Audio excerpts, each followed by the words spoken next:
All right, let's take a fun little walk down a curvy lane, folks, and check out Chasten Buttigieg, husband of former South Bend Mayor Pete Buttigieg, in a clip that you're just going to love. Chris, roll that clip.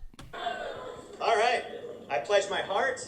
I pledge my heart to the rainbow. To the rainbow. Of the not-so-typical gay camp. Of the not-so-typical gay camp. One camp. One camp. Full of pride. Full of pride. Indivisible. Indivisible. With affirmation and equal rights for all. With affirmation and equal rights for all. Watch your heads. Okay, now, before we dissect this particular incident with our blunt little rhetorical tools, let's talk for a moment about allegiance, a word that literally deals with you and those with whom you choose to form an alliance.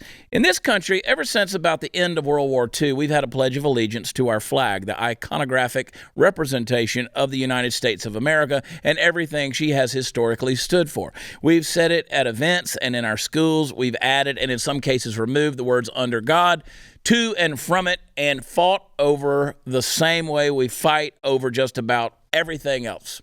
If you're like any other red-blooded American, you've probably mumbled it a million times under your breath as you desperately tried to wake up and face your academic day, stumbling over it and in some cases completely mangling the words. But have you ever really thought about it?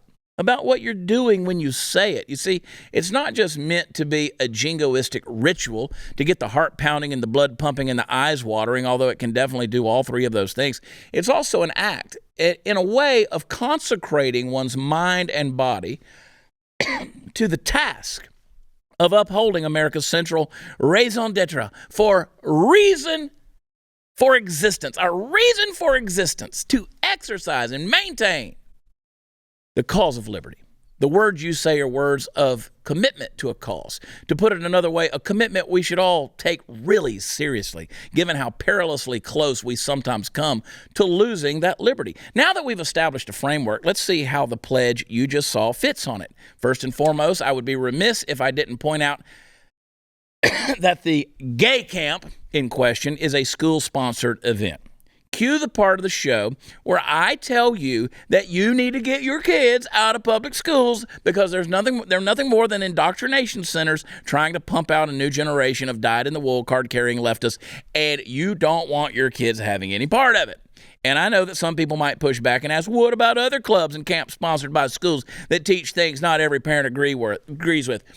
Okay, on the surface, it's a fair point. Like, for instance, the FCO, or Fellowship of Christian Athletes, would be a prime example that comes to mind. Well, explaining the difference between the two situations would take a whole hour, but let me see if I can sum it up.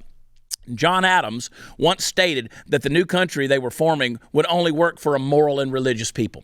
Now, if you think the separation of church and state is about keeping God out of schools, I suggest you go back and read what's written about it, because it's not that. In other words, this sort of thing was baked into the cake from the very beginning. If you're along for the ride with me in understanding that a gay camp doesn't fall under the same distribution of basic American ideological preconceptions, then we have enough common ground to understand that this sort of thing is just another wing of the leftist machine doing its best to raise up a new set of useful widgets. Now, finally, let's circle back to that whole allegiance thing. If you're gay and you're pledging your heart to the rainbow, let me give out a warning, and please believe me that this comes from a place of love. You're pledging allegiance to an ideology that doesn't actually care about you.